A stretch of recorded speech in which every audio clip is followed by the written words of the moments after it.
Look, I've been here for 40 years.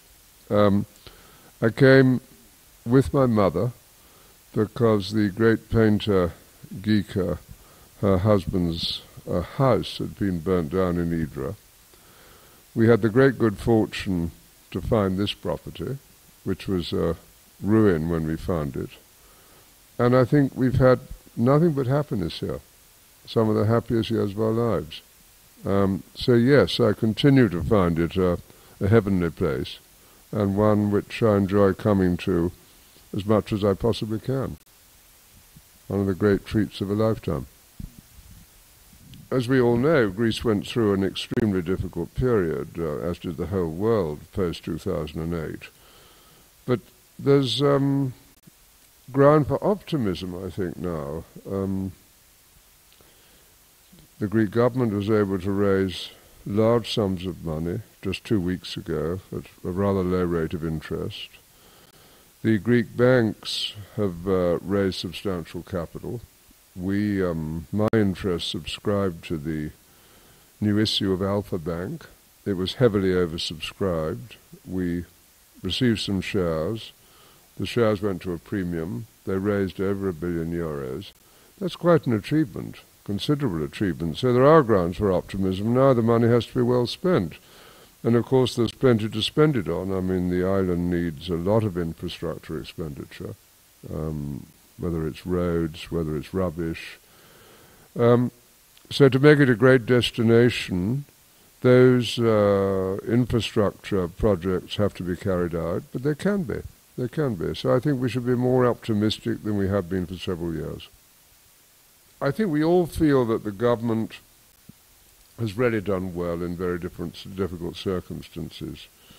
So I hope that in the forthcoming elections, that they'll be given the opportunity to carry on the good work which they've started out.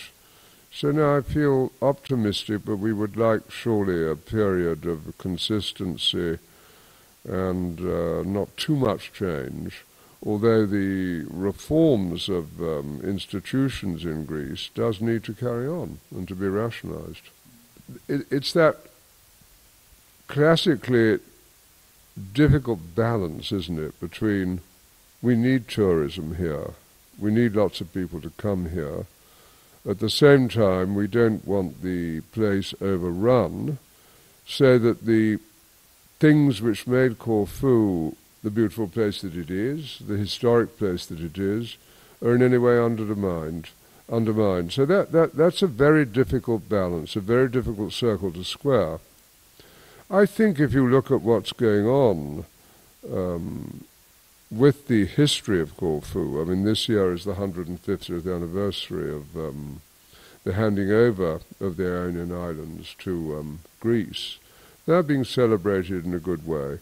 If you look at the institutions, whether it's the museums, whether it's the forts, whether it's the historic sites, whether it's the archaeology, whether it's the music, whether it's the opera, whether it's even the academies, learning and scholarship, they're in pretty good shape, but always more can be done. And I think if one could get those into even better shape with more infrastructure spending on the basic things that people need, that the quality of tourism will be enhanced and will continue.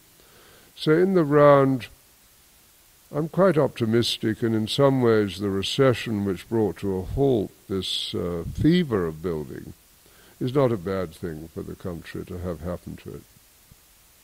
The future of the EU in economic and political terms remains still in the balance, not just for Greece, but for everywhere. I mean, for example, in the United Kingdom, we have great difficulties with the present relationship with Europe and wish to renegotiate many of the terms and the expenses of belonging to the European community. If you take Greece specifically, I'm not sure.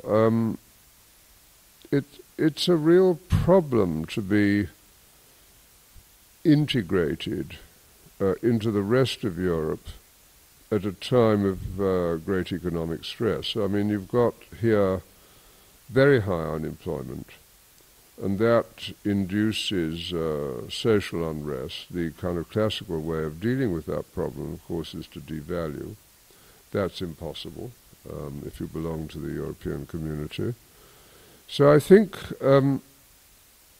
a change in that relationship with Europe for Greece and for many of the other countries will be needed. And the question is, will the reforms take place from within Europe? And if they don't, then there's a risk that the community in its present form will break up. It's all to play for.